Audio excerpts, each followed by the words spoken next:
if you move into, particularly this is the biggest challenge when you move to a different county government.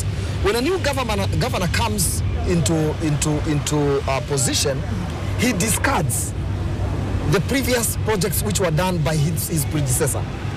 Yet those projects costed taxpayers money. So probably it's high time, as we are talking about matters to do with budget, we ensure that the projects already started, because these were not personal projects, they were public projects. And even when we come to the national government, you will see sometimes there's a mismatch that we are starting a certain project in certain areas where the earlier established projects have not been completed. So there's need to ensure that we have discipline to first complete the projects which we started before we establish the new ones. Secondly and lastly, it's true, we have seen that there's huge spending in terms of our security agencies, which is good because, of course, when we are talking about an environment which is not secure, it will not attract investment. But however, we need also to reconsider specifically working on the software, because we are looking at different parts of the country living in conflicts.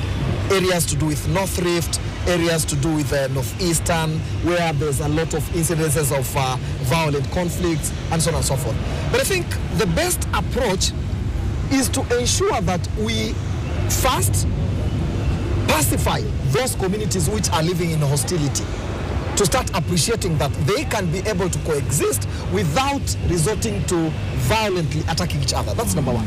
Then number two, we need to put deliberate efforts to bring development in these areas. Things like road infrastructure, things like hospitals, things like education, so that these communities, rather than them engaging in maybe things like cattle rustling, they can find space for them to go to school, acquire some skills, and abandon this culture. So in as much, we need to ensure that there's a balance between investing heavily into the hardware, but at the same time investing heavily on the software. All right. Yes. And as we continue this conversation, I mean, in just any moment now, we do expect the Treasury Cabinet Secretary to come out with that statement. But within these streets of these central business districts, things seem to be escalating.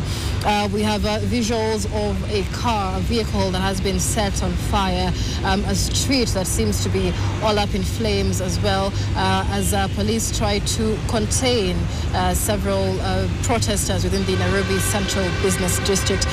So as we can confirm so far, 2 vehicles have been touched within the Nairobi Central Business District as the protests gain momentum. We've seen the Gen Z protesters there saying that they want justice for Alberto Ojwang, that no other business should be transacted today, as they call for that justice. Police and protesters there engaged in running battles. We can hear the tear gas canisters. We have helicopters flying within the Central Business District as well, trying to keep calm as the Treasury Cabinet Secretary also prepares to read that budget statement. And so we'll continue to give you those live pictures and update you as and when we receive the information.